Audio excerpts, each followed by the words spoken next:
Hi there, this is Bart Jaworski, CEO of Group 11 Resources. I'm a geologist and ex-mining analyst, 25 years in the industry.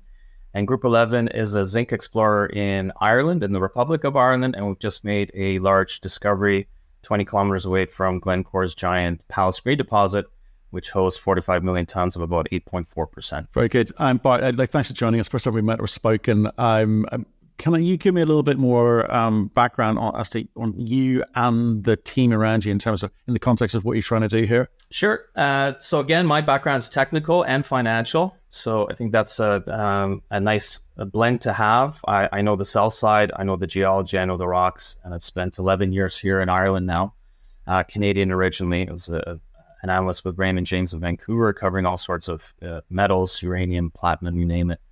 Moved here 11 years ago to start the company from scratch with some Irish geologists, and we started that in 2015 with the idea really of finding the next big zinc deposit in this prolific Irish orefield, which is the land of giants. Really, there's some of the world's largest zinc deposits in this country.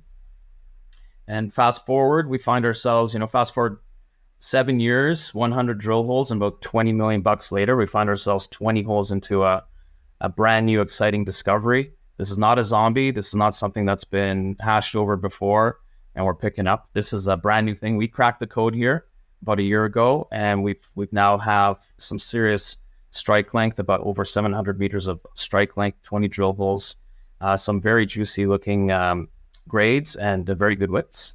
And scope for about 6 kilometers of strike here. So things are looking fairly exciting. And I think, people are just starting to look at us now for the very first time in a serious way. So it's an interesting time for us. And when you say you cracked the code, what do you mean by that? Well, we figured out this area. Originally, we started off with one of the largest land positions or the prospecting license area in Ireland. Actually, we were number one back in 2015, 2016. And then we winnowed it down. We were doing a lot of work here, there, and everywhere, looking around for where the best areas are, where we were getting the best joy. And we started to figure out that the Limerick area in Southwest Ireland was a real hotspot. And that is indeed actually where the highest concentration of zinc deposits is in this country. But we started to get some really interesting results out of this Ballywire area. And about a year ago, we finally got onto we got a discovery hole of 10 meters of 10% zinc and lead with over 100 grams silver and germanium in it as well. By the way, we have germanium in here in fairly high concentrations. So that was the start of our journey over the last, call it 12 to 18 months, where we stepped out, stepped out again, 80 meters, hit again, same types of widths and grades to the point now that we just announced a couple of days ago 5 step-out holes over 160 meters, and every single one of those holes hit mineralization. 4 out of 5 hitting some really, really significant mineralization. So I think that's what's got the market's attention. Yeah, it did. You had a good reaction, which is nice to see in an equity market, which seems, somewhat troubled, should we say. But what about the zinc market? Talk to me about that, because the equity market is one thing, but zinc's been on a pretty erratic ride over the past few years, in and out of fashion somewhat. So what's the long-term hold for us? Well, look, zinc is an exciting metal because of the global energy transition in terms of zinc batteries, wind farms, and solar farms. Traditionally, zinc is used for galvanizing steel. That's about 60% of the demand side. But we've had 4 mines just recently shut down, albeit supposedly temporarily, because of the market conditions out there, and because some of these mines are running out of the really good ore, and they're getting into tough operating conditions and tough grades. So there's that. China seems to be restocking on zinc right now. So I saw a report out of Citi just a few days ago or yesterday, and they're getting a little bit more bullish on they're increasing their price deck on zinc over the near term. So I think the street is repositioning here. And the other thing I think I'll mention is the treatment charges, which are kind of a bellwether for where the prices might be going, and they're dropping, which means the smelters are starting to compete a little bit more for the zinc metal, refined metal. So look, inventories are way down. If you look at the LME Shanghai, Used to be 1.5 million tons back in 2013. Now we're down to, zero point 0.2 million tons right now, and we're sort of hovering around the bottom. So inventories continue to be quite low. That speaks to the economic conditions right now in general, and I think things hopefully are, maybe slowing down a little bit here, but there's also maybe improving conditions in China. As far as we can see, that restocking seems to be taking place, and we see that in the treatment charges. If, on the other hand, there is a recession, then usually what governments tend to do is boost infrastructure spending. And that always means, inevitably, infrastructure means steel. And most of that steel needs to be galvanized, which means zinc. And met coal, obviously, to produce the steel. You need met coal and you need zinc to protect it from rusting. Right. Okay. I kind of get the theory of, the scope of the market and the use cases, etc. But you've got to be certain about which market you're kind of feeding into. China recovering is great, but we've seen them recently with rare earths, with graphite, just shutting up shop, and hence lots of conversation around battery metals, around bifurcated markets, and critical mineral security, in the West, etc. So, do you have a sense, as part of your plan, over and above the exploration development phase, of where your product feeds into the market? Well, I think we're very well positioned to be in the European Union. So, especially with the germanium as a back burner on the story, because germanium, as you touched upon there, China produces 80% of the world's germanium, which goes into high-end computer chips for military and AI purposes. So China just cut off exports to the rest of the world for germanium. So to have germanium on European soil is a strategic benefit to all beloved shareholders. And also having zinc here. Zinc is a critical metal on the US list, at least. Not so on the European list, but absolutely having zinc at high concentrations in Ireland is a strategic benefit. I think that's something that the governments are on this side of the pond, in terms of Europe, will be keen on fostering. And I think it's of strategic value for us. So I think it plays a significant role, especially as you say, the world is bifurcating. And perhaps those supplies that we are used to relying on in China, et cetera, are perhaps less available to the Western world. Right. Okay. So let's kind of get back to where you are today then. It's Ireland. I think in most people's minds, it doesn't sort of strike you as the epicenter for mining. You've dropped names of a few people, already mining in country, and you've indicated that it's a good place for mining. But what more can you tell us? Well, look, it's had 60 years of modern mining history. Boliden, Glencore, Teck, South 32 are all here. 6 mines have gone into production here over the last 60 years. This is, as I said, the land of giants for some of these zinc deposits. Tara, for example, is a 140 million ton deposit. Absolutely huge discovery from the 1970s that got put into production right away. The grades are high, 12% zinc and lead. Galmoy, Lachine, another great example. Those are side by side, only a few kilometers apart. Together, they make about 30 million tons, about 14% zinc and lead. So another really, really significant center of production there through the 90s and the 2000s. Only recently shut down. Silver Mines was a 20 million ton deposit at about 9% zinc and lead, with some silver credits. Tina was one of the first ones in the 1960s, about a 10 million ton deposit. And then you have Glencore's Palace Green deposit, which is yet undeveloped, but it's still growing. It's 45 million tons right now, of about 8.5% zinc and lead. And we're right beside them with our Stonepark deposit, literally a few hundred meters away. So part of the same geological system is our Stonepark deposit that we have with Arkle Resources, a small Irish Dublin junior. We have 5 million tons there of about 11.3%, strategic because it's higher grade than Palace Green, and it's also shallower than Palace Green next to us. And of course, we just made this discovery 20 kilometers away from between Stonepark and Palace Green. So I think your question was how does our zinc kind of figure into this picture? I think strategically we're very well positioned from a country perspective, because it's a country that has produced mines in the past, and I guess that speaks to the fact that we have infrastructure here, say, as opposed to northern Canada or somewhere in Africa. You could be very remote, and then you have stranded assets. They're beautiful assets, beautiful deposits, very rich, high grade and everything, but they're stranded because of infrastructure. And we've seen that all over the place. Ireland does not have that because of the infrastructure, year-round tidewater, roads, power. You have obviously proximity to European smelters, another key point.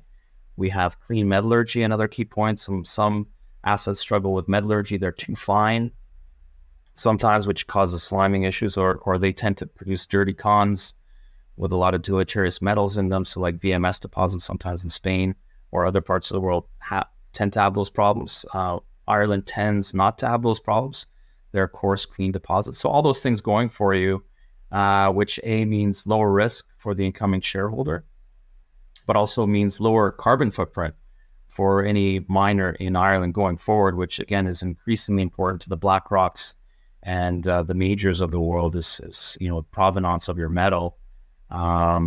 Especially in the future, if the provenance is going to get blockchained, it's going to be increasingly important where that metal came from. And if it came from a very, rich deposit that produces on a very low carbon footprint basis, I think that might demand a premium in the future. Certainly doesn't now, but it makes for cheaper mining costs and operating costs. Okay, and I hear you in terms of the cost savings and the environmental component to it as well. But what about, and just to finish off the Irish component, because I want to make sure people are comfortable with the Irish component. We've seen across Europe, we've seen copper mines, we've seen aluminum mines, we've seen all sorts of mines struggle when it comes to getting that kind of social license. There's an NGO-led anti-mining rhetoric in some spaces, and we all have to kind of contend with that every now and again. From what you're saying, it seems like mining is well established, rule of law is established, and the ability to do business in countries well established. I mean, is that the case? 100%. So in Ireland, we have a power sharing agreement between Fianna Fáil, Fine Gael, and the Green Party. And Eamon Ryan, the head of the Green Party, has on record and very much behind the sustainable and responsible way of mining and supporting the metal industry that is sustainable and environmentally friendly, obviously in the ESG category compliant.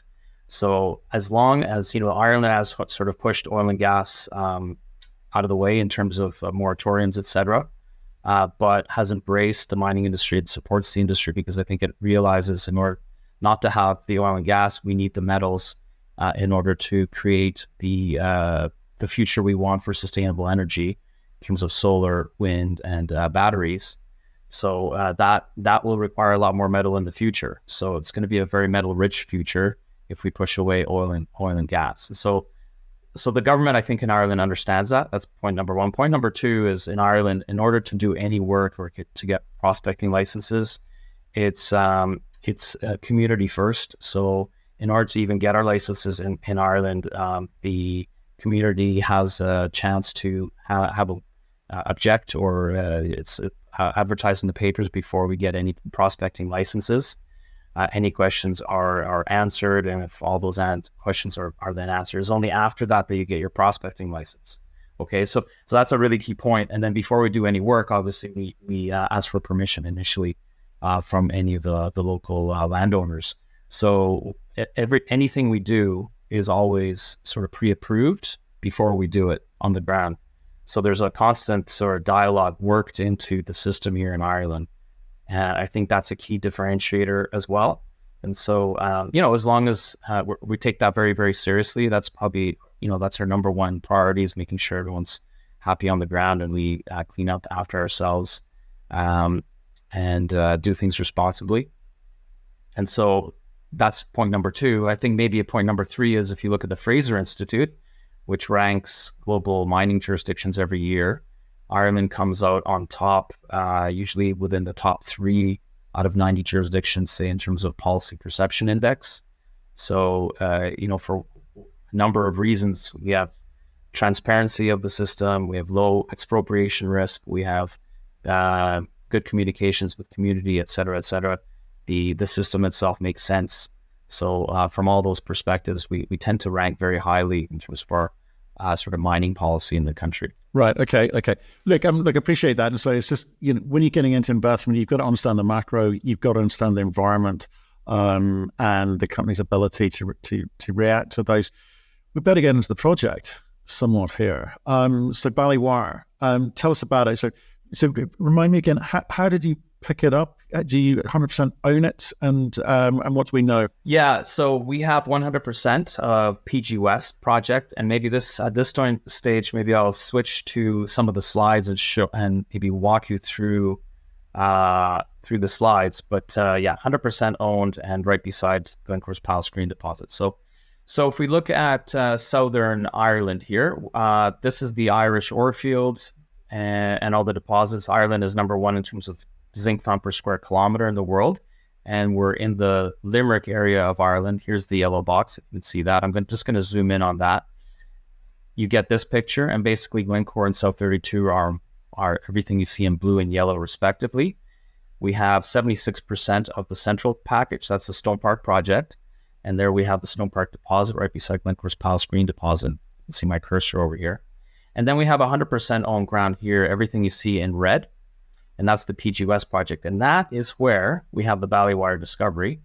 Ballywire is at the intersection of two mineralizing trends, the Palace Green corridor and the Rathdowney trend. So where those two mineralizing trends meet, you have the Ballywire discovery. So if I zoom in on that, you get this picture. You can see that, Matthew, right there. It's interesting. This is the way it looked in 1997. There was an actual a strong hit here done by previous operators in 97, 2.5 meters of 6%, with a 0.5 meter massive sulfides. That was quite intriguing. But again, that was a tough time in the market. Remember Bre-X, etc. So a few years later, they drilled another hole, got some splashy results, but over narrow widths. Waited another 8 years, and they drilled again, but it wasn't quite a good enough result to offset the great financial crisis at the time. So to answer your question, this area became open ground, and we came on not a year later or 2 years later, but a whole 8 years after this. And 2016, we staked this ground, and we took a few years to do our homework. We drilled our first hole, got some smoke, but no fire. 2 years later, we finally hit a little bit of fire, 3.5 meters, roughly of 12.5% with 50 grams silver. That was good. We decided to step out 300 to 400 meters in all directions, and bang, that's when we got our first discovery hole. Or our discovery hole rather, 66 meters of mineralization. In that was 10 meters of 10% with 100 grams per ton silver. And within that, again, was a nice juicy 2 meters of 41% with 385 grams per ton silver. So then we kept on drilling, and we got another, all these holes hit mineralization again, every single hole. And the highlight was a 60 meter step out, 10 meters of 9% with 50 grams per ton silver. Kept on drilling, moving to the east. And again, we got one of the best intercepts of the whole project, 18 meters of 10% with not 100 grams per ton, but 250 grams per ton now. And not 0% copper, but 0.22 copper. So all of a sudden the copper's starting to come in. And that basically takes us to 2 days ago, where we announced 5 step-out holes on November 21st. And again, every one of those holes hit mineralization. 4 out of 5 of those holes hit some significant mineralization. So if I zoom in on that, you get this picture, and basically that's the 710 meters now of strike that we have. Yeah, absolutely. No, I'm loving the detail. But have this in the back of your mind. I want to be able to value this thing, because obviously the market's valuing you right now. Sub $20 million company, right? You're talking some great grades, success.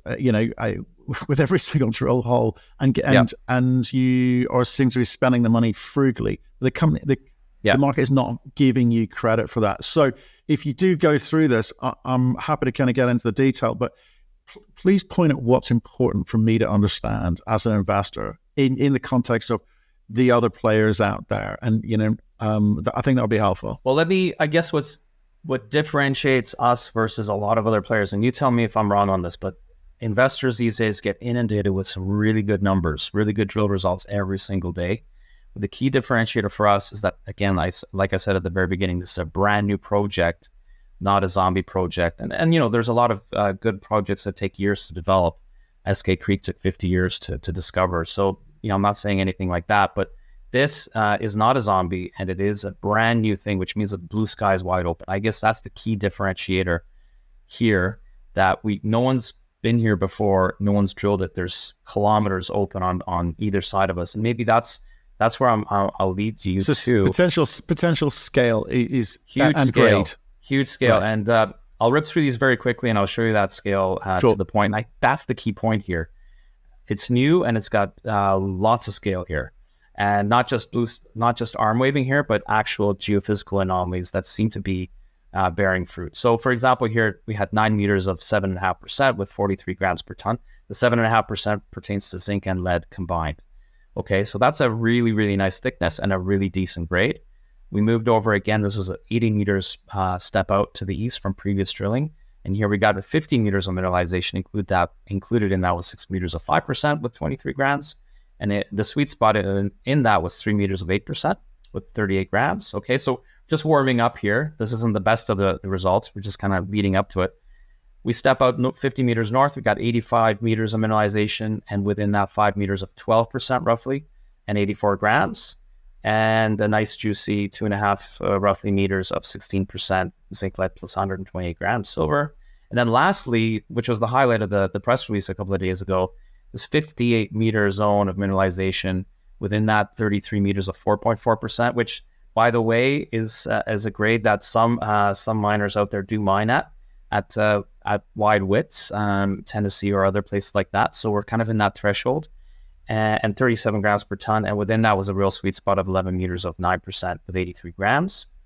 Okay, and if you look at it a long section, so if you look at it from sort of A to A prime along the strike of the system, we have this zone here, this new mineralization over here, and that's where the 710 meters is. And what I love about this slide is the fact that all the red lines up pretty much exactly where you'd want it to be. It's all very consistent, which means tonnage potential. We don't have to, it's not all over the place. It's not vertical or sort of jumbled up. It's all very consistent, which means we don't need a lot of drilling. The geostatistics should be working in our favor here to put tonnage together. So how does it get mined? Bart, if you don't mind me. So like, how do you... Room and pillar. Right, okay. Room and pillar is the typical mining style in Ireland. Ireland is underground territory. There's one open pit that was mined here in the 70s called Gort Drum. It was an open pit copper deposit, actually. But generally, the deposits are flat-lying, almost like pancakes. And so what you do is you decline into it, and then you mine to depth, and you follow it to depth. Okay. And this is what we seem to be having here. I could show you some cross sections as well. It's very consistently occurring, at the base of the wall source from limestone, exactly, which is textbook Irish style zinc deposits. So just to answer now your question on scale, so all this area that we've drilled so far, the press release that we just put out is here, the new drilling. So those are that yellow box, and that's 710 meters of strike in terms of what we've discovered so far is here. And this is the laid over our detailed gravity survey that we put out a couple of months back. The gravity basically tells you something dense within 300 meters of surface. And we're surrounded by limestone here. So we knew before we started this that it should light up in gravity. Gravity should discern the limestone from the massive sulfides. And this is what we got back. And lo and behold, we have an anomaly over top of our discovery area, which again is great to see. It means that the gravity is indeed working. But then lo and behold, we found another anomaly to the left and to the right, to the east and to the west, that has not yet been drill tested. And that's the really exciting part here.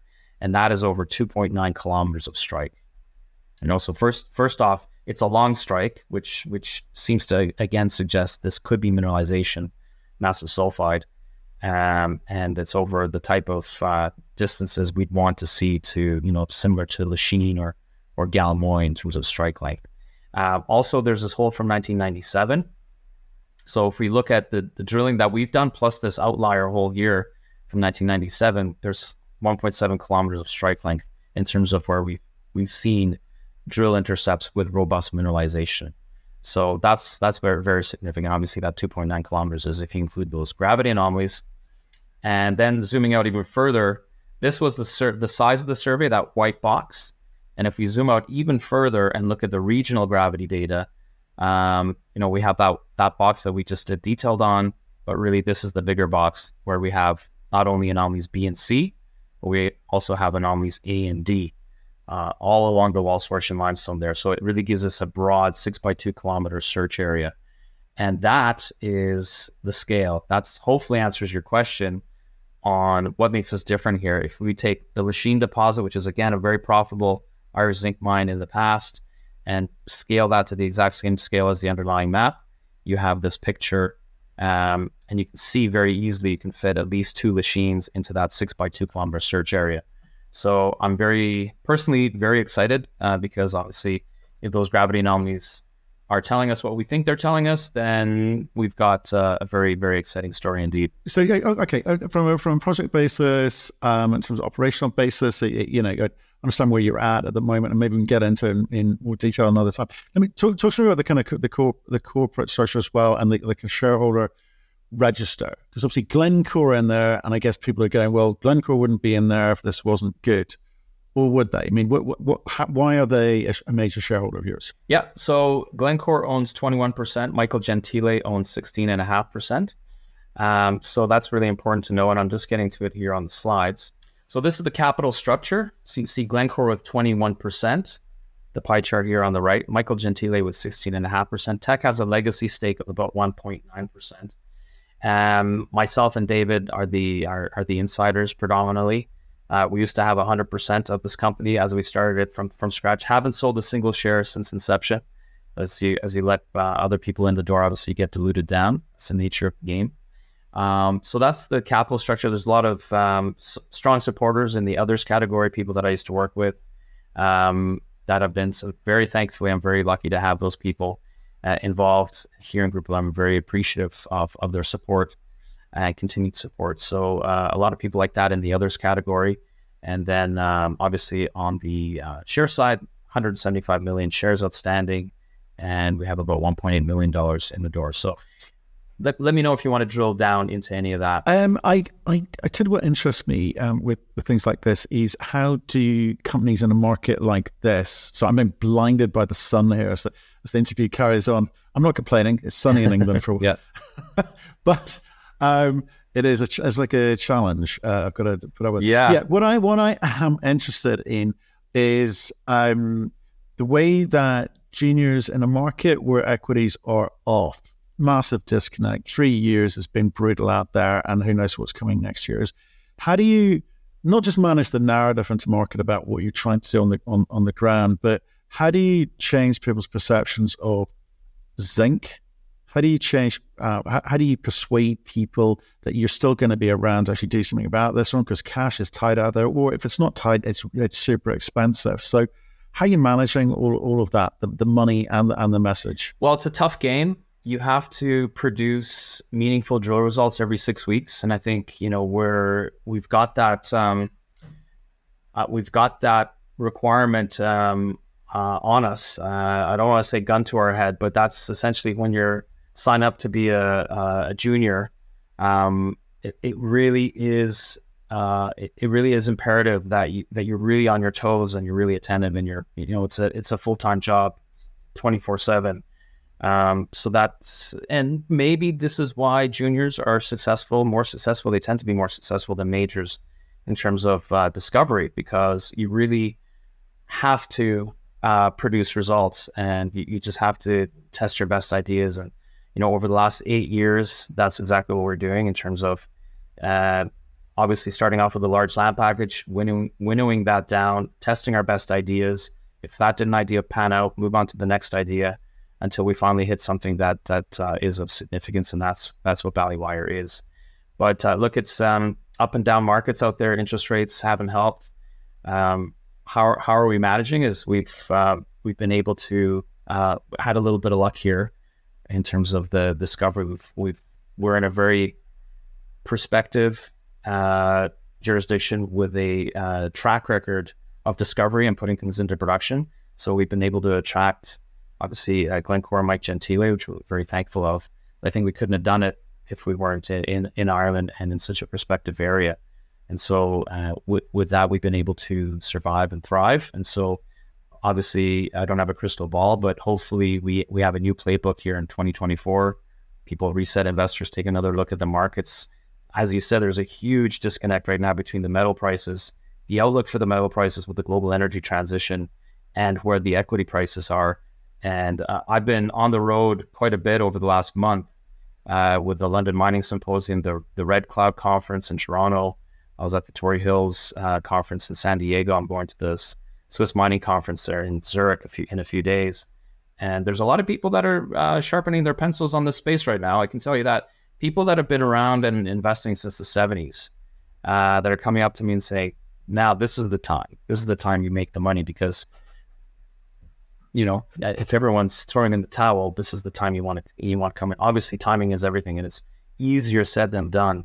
But the people that have been around this cycle a few times know that this is a very interesting time we're in right now in terms of picking up value. I 100% agree with that. Contrarian investing is the route to success if you are going to make real money, for sure. But what I need to understand, what I need to feel, what I need to hear from the company is that they're going to be around to kind of collect on the strong fundamentals that they've got, because they're either being, you know, careful curators of their capital, indeed, or they have a plan as to how to spend that wisely and get either accretive growth or, yes, let's go to the moon, why not?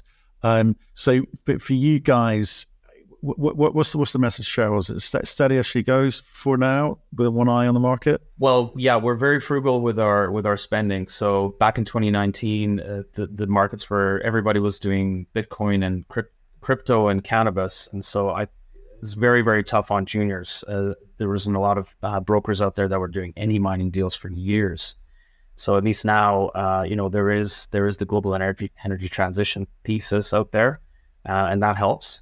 But again, the money that we've had come in the door, we've spent predominantly on the drill bit and let go of rents, let go of, you know, we've had to unfortunately slim down in terms of team size. But we really had to focus and narrow down. We've let go of a lot of our ground position, you know, more like 60% of our ground position we surrendered in order to focus in, and we're going to be continuing to focus our ground position to lower overhead costs. And we're very, very rifle approach in terms of what we do in terms of investor relations, etc. So I think right now, because we have a tangible discovery, it behooves us to really start telling the world about it, which is what we started to do a couple of months ago. And again, with Michael Gentile's support and other commentators, I think that's been really working. So we're very much selective on what we do in that regard. So including yourself and your excellent platform here. So hopefully with that we can get the story out and continue to grow value for investors here. I think we have a very solid road ahead of us, and I hope investors join us on this exciting journey.